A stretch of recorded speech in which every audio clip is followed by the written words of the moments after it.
and if they expect me to walk away from Luton with nothing, I'll make very sure there's nothing to walk away from.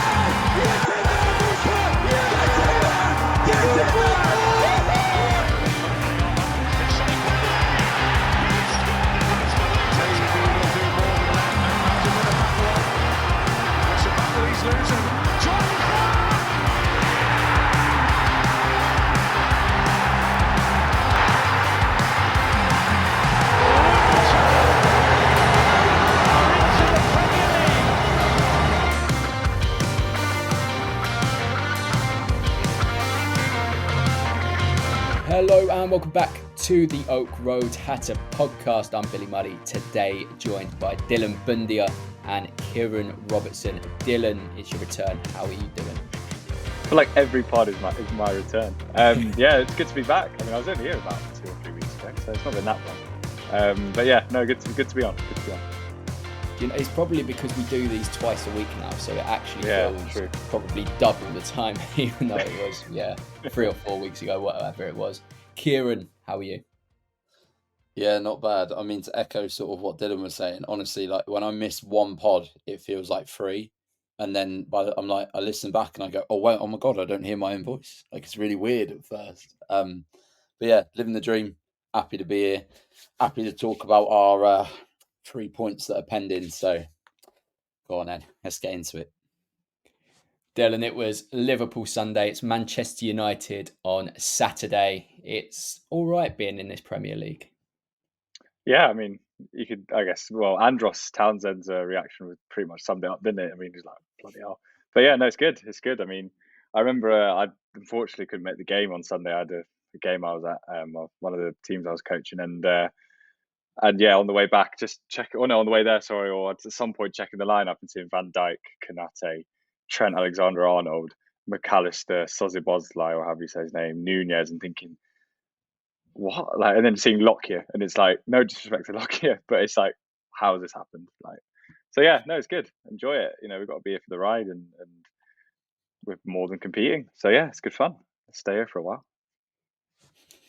It's Manchester United come Saturday, a team that have had their struggles in recent weeks, probably stretching that to months. But they sit 8th. They've got 18 points from their first 11, -4 goal difference. And just looking at the goals they've scored so far, only Palace and the bottom 6 have scored fewer. So that's certainly a stat that they're going to be disappointed with. How would you assess Man United's start so far, Kieran, and just looking at what we expect of a team like Manchester United, the rich history, the world-class talent that they've got, hasn't really panned out as you would have expected so far? I mean, if we look at just simply my pre-season prediction of them as champions, then yes, I'm probably the wrong person to ask, in fairness. But honestly, I think any Man United fan probably expected teething problems with Ten Hag the last 12 months, but I don't think they expected it to stem into this season as well. So there's a lot of discontent, not just with fans, but it's spread into players as well. They've got key injuries. You look at the likes of Luke Shaw's out, Lissandro Martinez, both out in defence. So you look at their defence and you're staring at a Lindelof left back with a back 2, or a middle 2, sorry, of Harry Maguire and Johnny Evans. Johnny Evans being a product of a Fergie Man United era, and Harry Maguire being someone who, quite frankly, let's say is ostracised by 90% of Man United fans it makes out to be. And it's a tough culture. If you look from the culture from top to bottom, it is toxic, it is sickening. And you look from the outside or look from down, like up above, and think, thank God that isn't my club. Because that's been the case since Fergie left. Like, it's just been a gradual decrease every single year, and it's getting worse and worse, but it shows no sign of essentially coming back up. And that's the trouble now, is when a team like United, who are so used to success, now haven't had any, apart from a League Cup here and there in the last 10 years. Good God. You're sat there now thinking, well, I bloody hope we beat Luton on Saturday, rather than actually, I hope that we challenge for the title. They're in a weird state of transition at the moment, but I think manager-wise, they've got the right man. It's the playing staff I don't think is quite right yet, and something just isn't there. Not to necessarily put it on an individual or two, because you could probably, but there's a lot there that, quite frankly, I think we can and should take advantage of come Saturday. And Dylan, Eric Ten Hag, man in charge, Kieran alluded to it there. He's a manager that came in with the task of changing the culture at the club. That's something that we haven't really seen a change of. If anything, it looks like it may have worsened. There's real polar opposites when you look at the two clubs. Obviously, finances, which you can say about any of the top six, but also that fact of the culture. The culture at Luton is something that's unrivaled. But at Manchester United, at this current moment, it's, in the gutters. So how far can that take you in a game like this? Well, I think it's something you can play on. I think from our point of view, it's, the psychologically, culturally, we can use the fact, and Rob will be saying it to the players, that they're in a bit of a, it's difficult to assess from the outside because there's so much noise, but, put it like this, we go 1-0 up at Old Trafford against Man United. There's going to be a lot of discontent and a lot of pressure. All the pressure's on them. And then in the context of their fans being disappointed about where they are, and culturally, there's schisms and problems at the club. So I think, it provides a backdrop and a context where all the pressure is on them. We're not expected to go to Man United away and get 3 points. All of the pressure is on them, and there are areas we can go after them. Look, I don't think we can kid ourselves. Like, they're not performing to expectations, but they've got a very, very good team of players, and even players that we look at and think, oh, they're all right for the Premier. They're very good players. So it's going to be very, very difficult. But I think, we can definitely. It kind of reminds me a little bit of when clubs used to come to us when the Kenny was a bit toxic in the conference, and opposition managers surely would say to the players, like, frustrate the crowd for the first 20 minutes. The fans will get on their back, and then we can start to play. And I assume we'll be having the same conversation amongst ourselves, which is let's frustrate them, and know that psychologically we're there in a bit of a delicate place, and we're in a really good place. So I think it's kind of interesting parallels to where we were, 12 years ago, something like that. Kieran, when we look at this fixture, it's hard to discount what happened on Sunday. It's hard to look past what was a fantastic, fantastic performance. But exactly how much confidence can we take from that game and apply it to a team that you consider as a traditional top six side? Obviously, confidence levels probably at the highest since we became a Premier League club. So do you think we can apply that to this game and see, us really take on this challenge, perhaps be a bit more, I wouldn't say expansive, but, a thing that we've heard this season, and, I don't know if you've agreed with it, is that we gave a few teams a bit too much respect. That's a comment that's been handed back. That's what we've heard from Oak Road. That's what we've heard on Twitter, blah, blah, blah. But do you think the fact that we performed to such a level where we were so front-footed against Liverpool, do you think we can bring that into this game against Manchester United, or because it's an away game, the approach might change? I don't think the approach should change. I think you go into a game against any of the big six, in our opinion, we have nothing to lose at any point. Like, we would have had that mentality, I think, on Sunday. We had the benefit of home advantage, but we were still 12-1 to win the game. We were still by far not expected to get anything from it. So then you're coming into these games where you don't want to use the term free hits, because I feel like we throw that around quite loosely at the moment. But you look at it from a different angle and think, actually, take the confidence that we've got from that Liverpool game where, like I said on the last pod, Liverpool struggled to beat us on the weekend. It wasn't the other way around. We didn't have to, we put in 110%, but by putting in 110% against a team like Liverpool, they didn't know what to do for a lot of the game. They were frustrated, missing easy chances. They didn't know how to break us down for the most part. And if we adopt that same mentality against a team like United, who in the nicest way possible do not have the same attacking prowess that a Liverpool have. Yes, they've got Rashford. Yes, they got Højlund. Yes, they got Anthony. And as much as I rate Anthony as a player, he's just going to be twirling the whole time. Højlund gets next to no service, and Rashford is just in a bit of a purple patch, if I'm being polite about it. So if they're not going to offer the same attacking threat as Liverpool, then you look at their back line and you think if we were perfectly happy and perfectly willing to stick pressure on Trent, Van Dijk, Konate, who are 3 world-class defenders, I think we can manage that against Dalot, Maguire and Johnny Evans, personally. Dylan, is this the perfect time to play Manchester United at Old Trafford? We've mentioned how toxic things have become. Perhaps a week too soon, because obviously they had that victory against Fulham and also are currently winning against Copenhagen in the Champions League. Do you think this comes at a very good time for us? Sort of looking at both teams, looking at where we're currently at confidence-wise and where they're probably at confidence-wise. Do you think this is a very good time to get this trip to Old Trafford? Not out of the way, because I think us Luton fans are really, really excited for it. But when you look at where you expect points to be won in a relegation battle, it's not typically going to be Old Trafford. Well, yeah, I think off the back of Liverpool, I mean, clearly there is a belief in what we're doing. So yeah, absolutely. I think we can go into the game.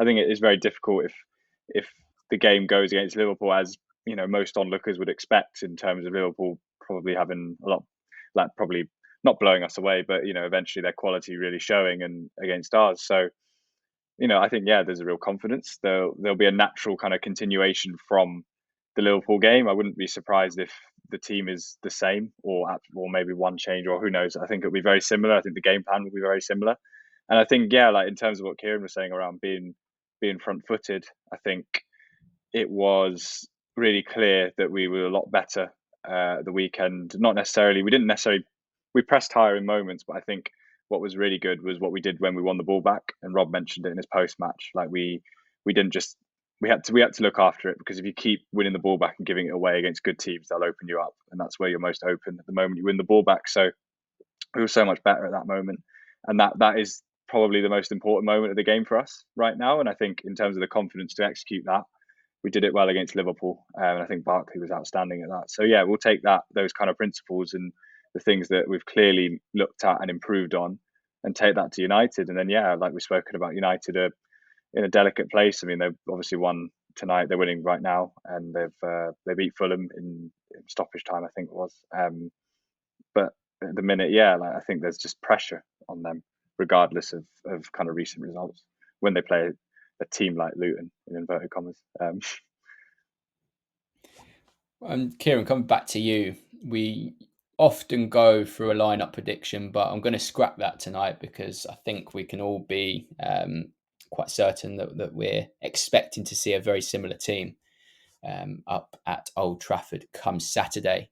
Where do you see the key battles being? And this is the part where we usually joke, wherever Ogbene's playing, it's him versus whoever he's up against. But I think based on our showing against Liverpool, we show we can attack in different ways. We can be very quick in the attacking transition, and someone like Kabore was very effective in that. But also with the creativity that Barkley showed, there's a lot more attacking threat, I think, that we displayed against Liverpool that makes key battles a really interesting point. So where do you see the key battles on the pitch come Saturday? Again, you alluded to then, the obvious one is to say whoever Ogbene's up against. And because if they start Dalot, it will be fruitful, just like Trent. Trent, in this instance, went into midfield a lot more and played more of an inverted fullback role, as we've seen with City and whoever else. Whereas Dalot is just an attacking wing back by nature. And that's where Ogbene will get his joy. He won't get his joy necessarily from, oh, Trent's disappeared and I've basically got the left wing to myself. But it will be a case of he can beat him and stand further ahead in that respect. I think this is actually a game, regardless of which one starts out of Morris and Eli, I think striker gets a lot more joy as well. Again, Maguire and Evans lacking pace. Maguire's good in a free, and I really back him in a free, hence why he plays well for England. In a two, it's a shaky one. and as one where I think Morris will get a lot of joy in the air, or Eli will get a lot of joy in the air. I want to see Kabore getting further forward as well. That assist to Chong was class, and hopefully that gives him the confidence that he can get forward and he does have good end product. He just needs to show more of it and get himself into those positions more. Townsend's less likely to find himself in that position. He's more likely, if you look back to the Villa game when he came on, the ball gets played to him. He then doesn't look up and try and dash down the wing. He looks up and waits for the overlapping run. If we can make use of that partnership, get the ball to Townsend and Kabore dashes on, you've got Lindelof at left back. Again, he's not going to be wanting to be in a pace battle with Issa Kabore. And if he can get balls in, stick them low, stick them with pace, you never know. So I think the answer is quite fairly obvious, but I think the usual suspects are just going to get a bit more joy than usual. Yeah, it's interesting you mentioned Evans and Maguire there. Just looking at their team tonight, it was that pairing that started, but there's been an early substitution. Evans has come off for Varane, which again, if Varane is back fit, he's going to be in the earlier stages of his recovery, not quite match fit if he's not starting games. So yeah, that'll be interesting to see if he is back available. They've got Dallo at left back and they've got Wan-Bissaka at right back. So yeah, there's a lot of question marks about how they line up defensively, and that's something that you really have the opportunity to take advantage of, and hopefully that's what we do. It's going to be weird to come in to a score prediction this early in the video, but this is what we're going to do. Dylan, what is your score prediction for Saturday's game? 1-1 again, I think. I think it's tough to go and expect to win at Old Trafford, regardless of who's on the pitch and the situation. But I think we're more than capable, like we showed against Liverpool, of getting a point against the top team. So yeah, take a draw. Kieran, I have a feeling your prediction is going to involve 3 points coming back to Kenilworth Road. Can I count on you? Yes, you can. I have this overriding feeling, and it overtook me when we went 1-0 up at Liverpool. And I thought, oh my God, we're going to beat a big six side. And I have said it and I've maintained it all season long that we are going to beat a big six side. And in fact, there's probably a clip somewhere, so fair play if Mark can find it, where I said that big six team would be Manchester United. Luton 2, United 1. I think I've agreed with Kieran score predictions for, say, the last 2 or 3 times he's on there, and it's going to be another one. I think I'm getting lost in the excitement that this is probably the best time to play Manchester United, and also I do think we are going to continue to be a disruptor to the top 6, and I think this is a really not important game, because obviously, as mentioned before, when discussing a relegation battle, your points are typically won elsewhere. But I think this is a real interesting test to see where we are. Confidence levels couldn't be higher. Confidence levels in Manchester United camp are obviously, as alluded to, quite low at the moment. So yeah, I'm going to go 2-1. I think there's a real opportunity here for us to take full advantage of a Manchester United that's not a Manchester United that we typically know. On that note, we're going to go into a quick break. When we're back, we are going to do some blind rankings.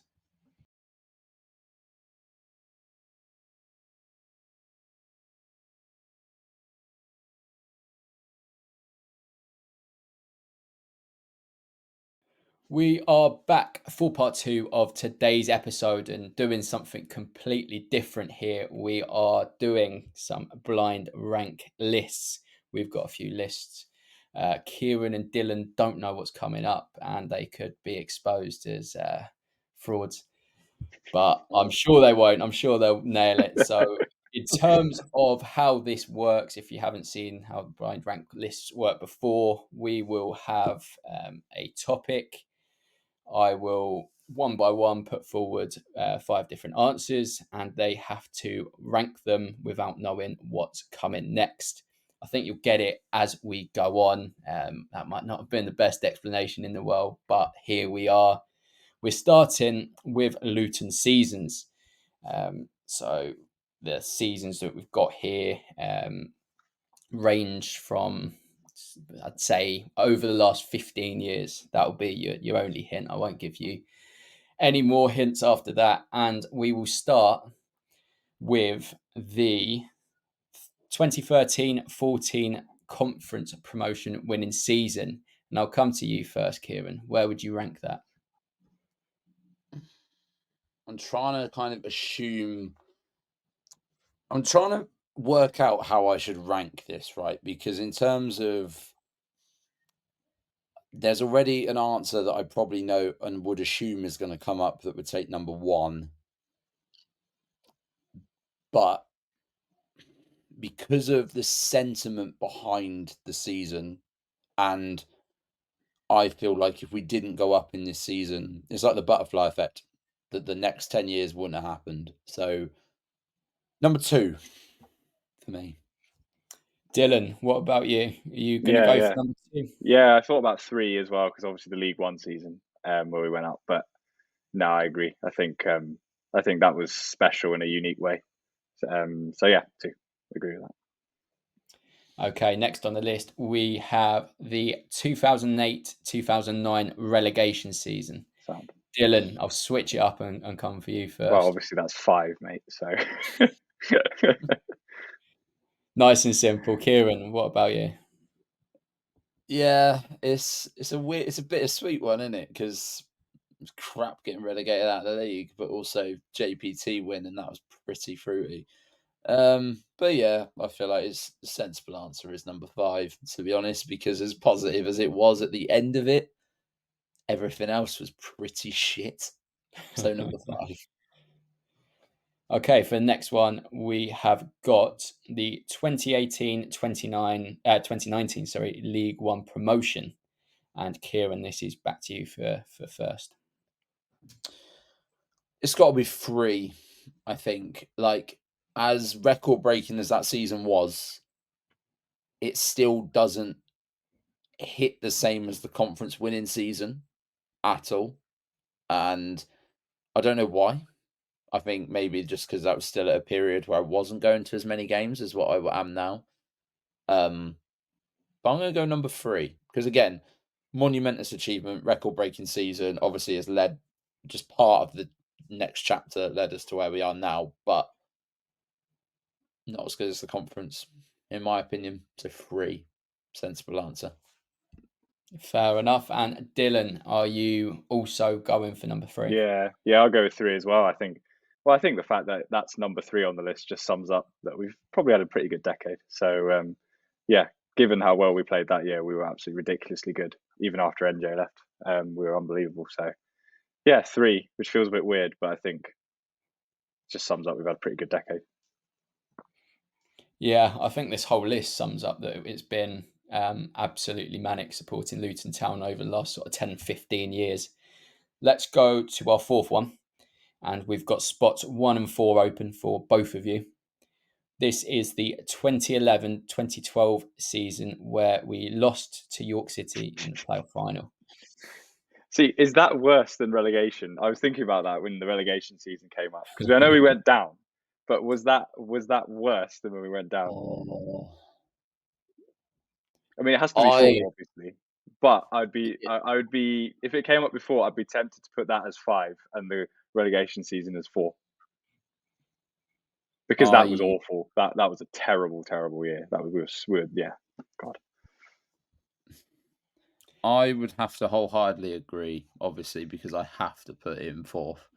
However, if I knew that was coming, oh, good God. Paul Buckles Barmy Army. God. That wasn't that year, was it?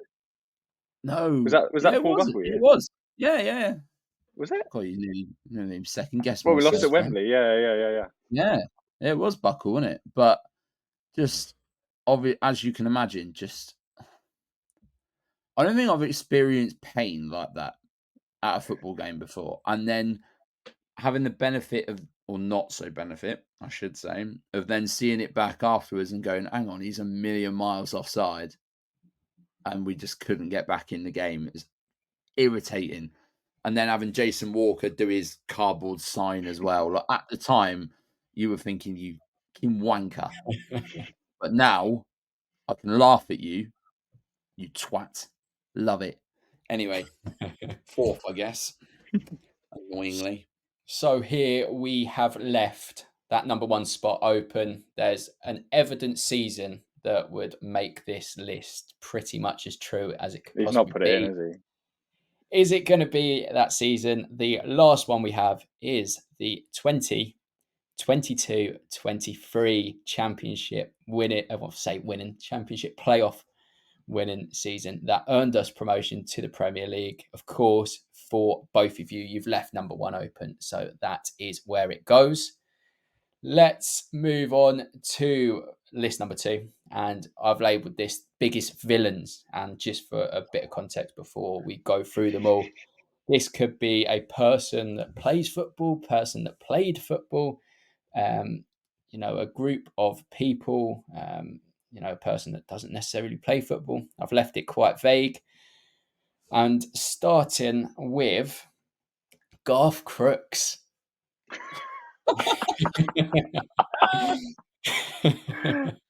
Nah. As well, just to explain, number 1 will be the biggest villain, 5 would be the least. He's going to go at number 5 because as much as I've ostracized him on this podcast and as crap as his journalism is, that's as bad as it gets. Oh, well done. You didn't include our player in team of the week. Boo fucking who. Number 5. Dylan, what about you? Yeah, I feel like we've had way worse than that. So, yeah, 5. Talking about way worse than that, we'll go on to the second name, John Gurney. Yeah, I thought it was good. Oh. Whopper. Absolute number 1. There is no other answer than number 1. That man is the reason that we nearly didn't have a football club. So Gurney, go and fuck yourself, and you're straight to the top of my list, number 1. We'll go next for, we mentioned York City a minute ago. Let's go Richard Brodie. This might, for some people, you might not have much of a hatred for him, but for others, this man knew how to wind up the Luton Town fan base, didn't he? So Richard Brodie, 1 to 5 has gone. Where would you place him? Dylan Bundia? 4. Again, I feel like there's worse. So yeah, I'll put him at 4. I assume Jason Walker's on this list. So, Kieran, what about you?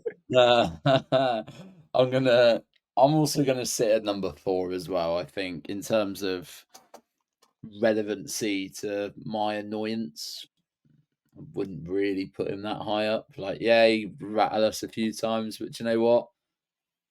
Where are York now? It's fine. It's what it is. Number 4.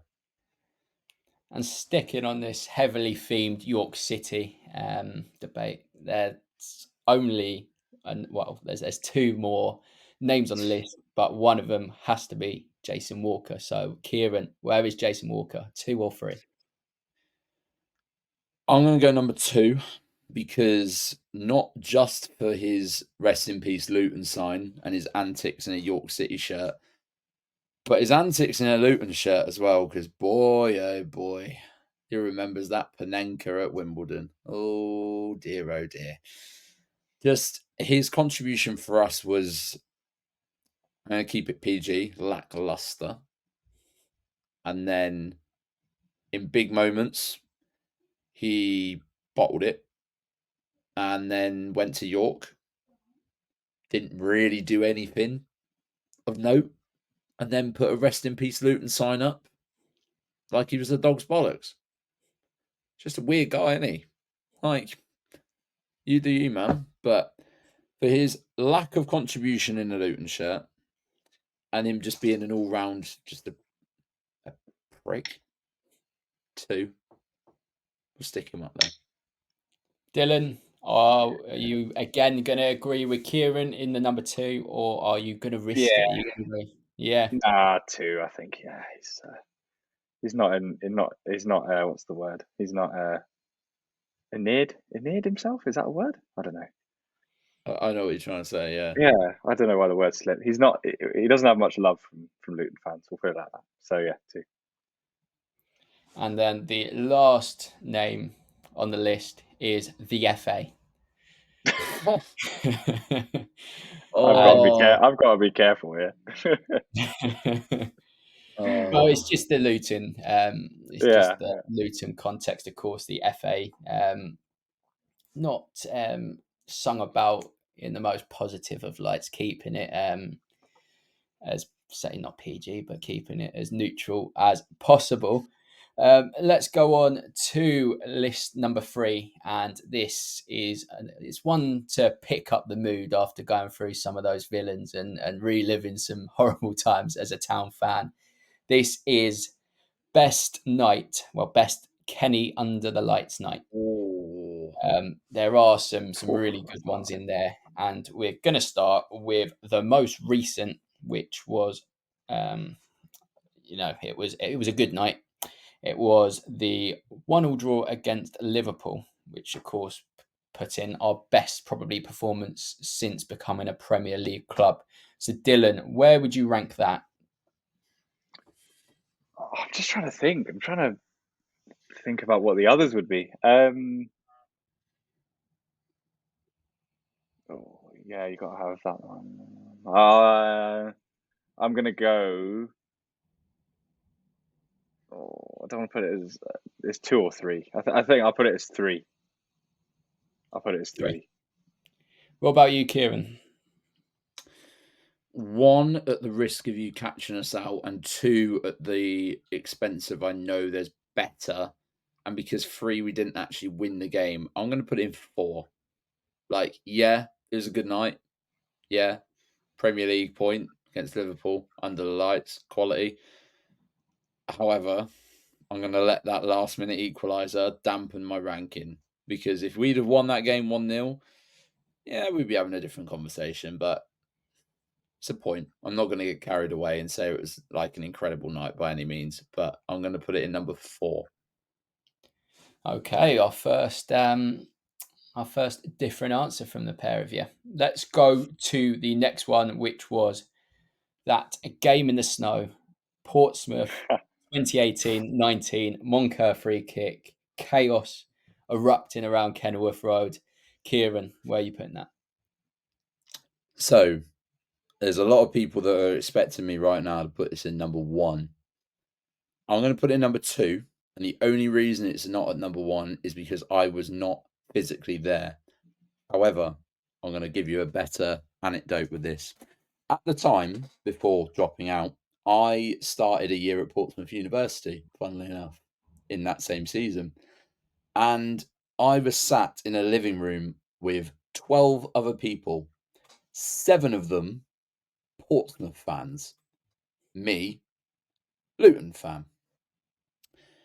Obviously, game's gone back and forth. It's 2-2. Really good game for the neutral. Those are armchair fans in the corner who supported Chelsea and whoever were loving their life. And then one of the lads next to me had a bet on the game, and I watched him look at his phone, and I knew he had Portsmouth to win. And I watched him look at his phone, and then his face told 1,000 stories. And you can imagine that face lined up with the Moncur and Justin free kick. They've not taken the free kick yet in our stream, but I can imagine in real time it's already at the bottom corner, because I looked at his face and he did not look pleased, and he was like, oh no. He realized I looked at him, and as I turned to my right, bang, whipped in the bottom corner. I lost my nut in that living room, and I was doing, if any of you have watched WWE, I was doing DX chants to all the Pompey fans. I was loving my life in that moment. The only caveat is that I was not physically there at the Kenny to see it. So for me, number 2. Still enjoyed it just the same though. Dylan, what about you? Because your 2 spot is already occupied. For you, is No, that 3. I put what? Liverpool in 3. Oh, did you? You put it 3, Yeah, sorry. yeah. So yeah, so you've still got. See, I think there's a better one than that, so I'm going to put it as 2. So that was an amazing night. I was lucky enough to be there. That was amazing. But I still think there was a better one, so I'm going to put it on 2. Okay. The next one going to go for is taking it back a little bit, and that is 2009-2010. Back in the conference days, Luton were going well in the conference. There were two other teams doing very well. One of them were Oxford. Oxford looked to be gaining a little bit of distance on Luton when they went 1-0 up. And then Keith Keane stepped up to take two corner kicks. First one landed on George Pilkinson's head. I think that was the 95th minute. And then subsequently went in the goal. And then the second corner went directly into the top corner. And I think he got sent off in the aftermath of it all as well. It was such a chaotic few minutes at Kenilworth Road. But where does it rank in your list, Dylan Bundia?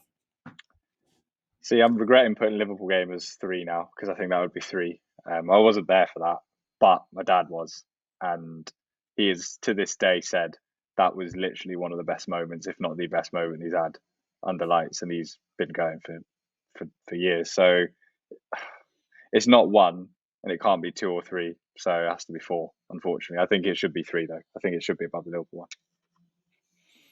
Kieran, what about you? I'm going to stack it in 3, personally.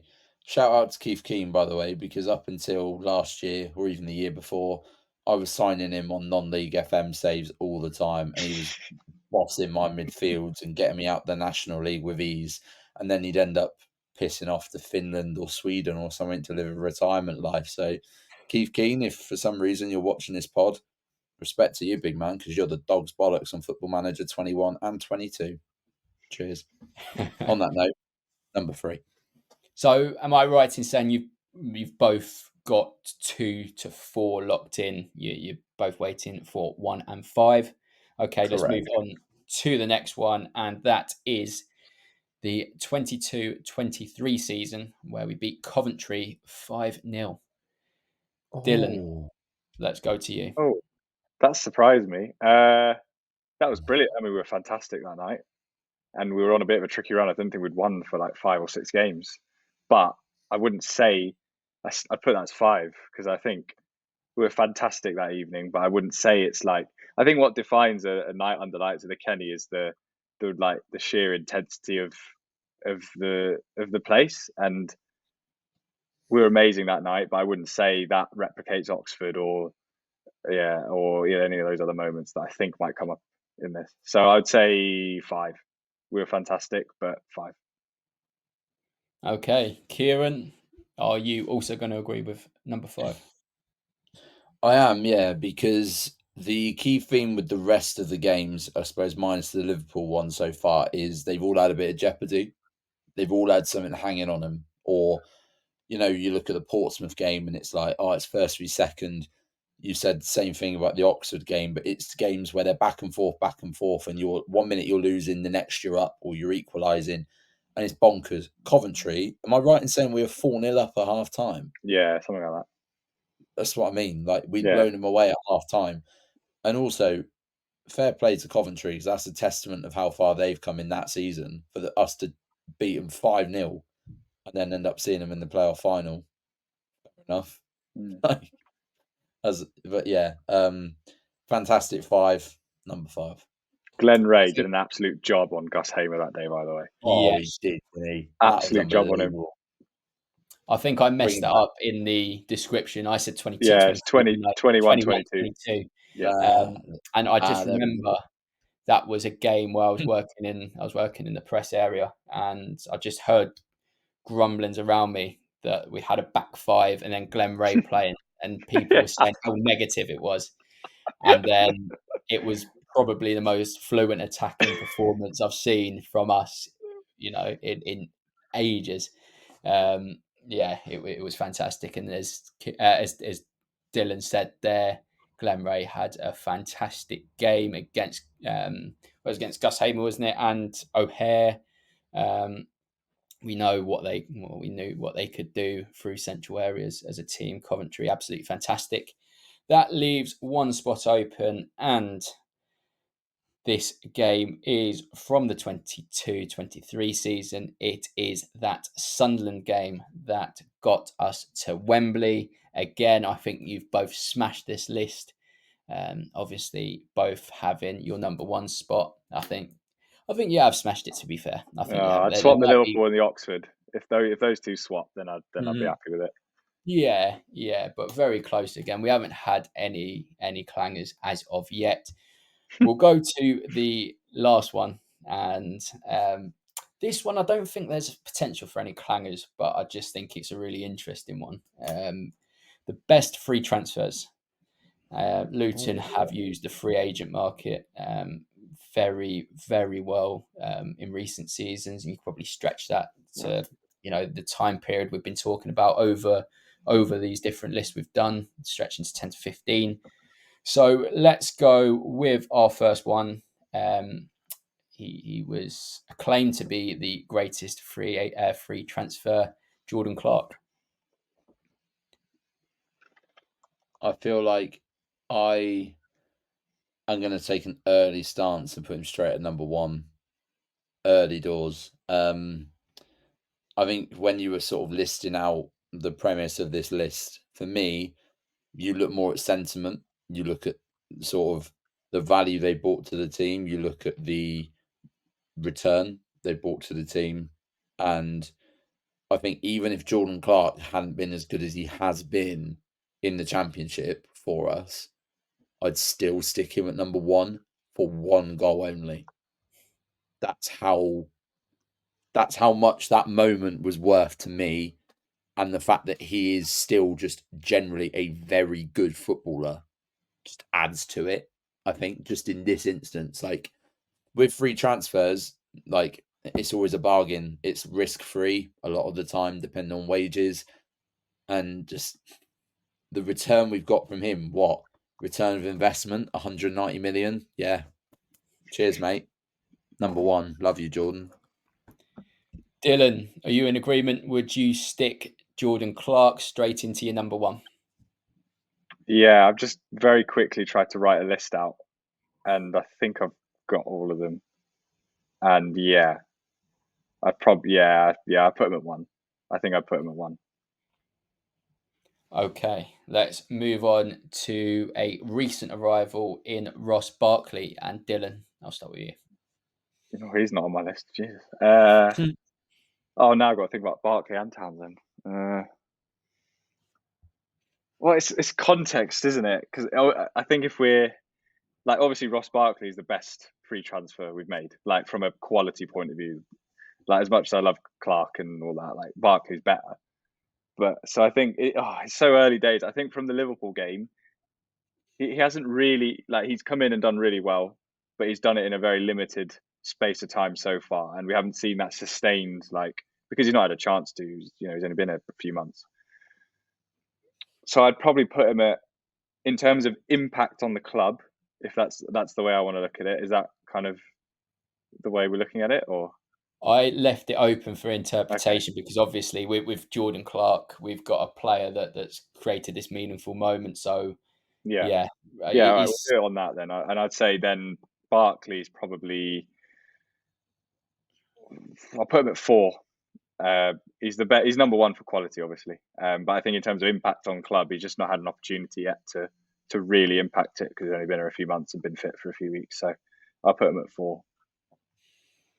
Okay, let's move on to player number 3. We have who do we have? We have Reece Burke, and back to you, Kieran. You didn't actually ask me about Ross Barkley. I was thinking that as well. Oh yeah, 3. yeah. FYI, number 3. We're jogging on. Actually, in fact, I'm going to change my mind. I'm going to go number 4 for Ross Barkley because then Reece Burke, I'm going to put at number 3. Actually, Dylan made a good point with Barkley there in terms of we've not seen much of him yet. It's a very limited time span that we've got and a limited case study we've got. Reece Burke, on the other hand, 2-3 seasons worth. And then each season, he has improved substantially every single time. And I think in terms of if you look at his ceiling and what he's got left, yeah, he's the one for me at number 3. And Dylan, what about you? I love Reece Burke. I'm torn because I think obviously his time's been very injury interrupted. He's been massive for us. Like, he was amazing in the playoff final. Whenever he's played in the Premier League, been really, really good. But he's always had injuries. So, what have I put Barkley in at 4? It's 5 or 3 for me. I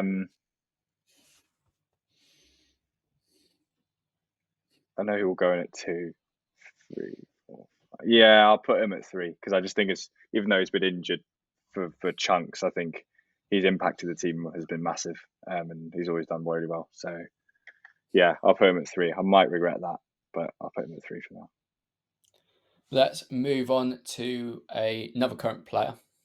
They're all so far have been current players. Jordan Clark all returning to the squad as of last couple of weeks, but we've got Gabe Osho here. Where would you put Gabe Osho, Dylan?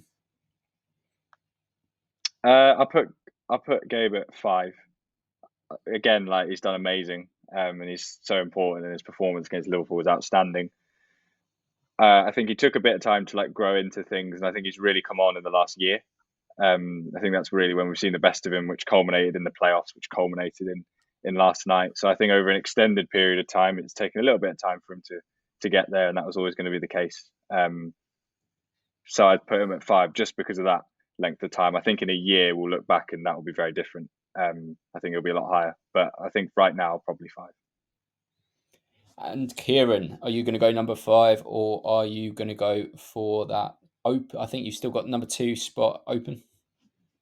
I do have number 2 open. However, I am going to stick with Dylan and I am going to go number 5. I think value for money. We took advantage of Reading's situation, picked him up for next to nothing. Loving life. Offered us a lot of good memories, a lot of good performances, and similar to Reece Burke, injury issues, but still quite a good ceiling, and has the potential probably to stay with Luton for a lot of his career, if I'm honest. Him and Reece Burke are going to be long stays, regardless of the division we're in. But as much as he's had a redemption arc this season, as Jamie would call it, he hasn't. I'm trying to think of, other than the Watford goal, which was unbelievable, obviously, for the sentimental value, there's not been any other moments that I look to, at least off the top of my head. That's kind of I think my that's way a of just... bias. I think that's a defender bias, to be honest. Yeah, I don't know. Because it's hard That's for the trouble. defenders, isn't it? It's Of hard course for it is, defenders. Yeah. Of course it is. Sticking up for the defenders here. I feel like I kind of feel obliged to put him in number 5, only because I know who's going to be number 2. Yeah. And I bottomed onto it halfway through and went, fuck, he's going to sit in number 2 and not number 1. Brilliant. But I'll let you crack on, Bill. This is my favourite part because you've both got a player in mind. Whether it's that player in mind, you're really, really now relying on this. So number 2 that you've left open, it's a player that's he's not currently at the club. He is Jordan Cook.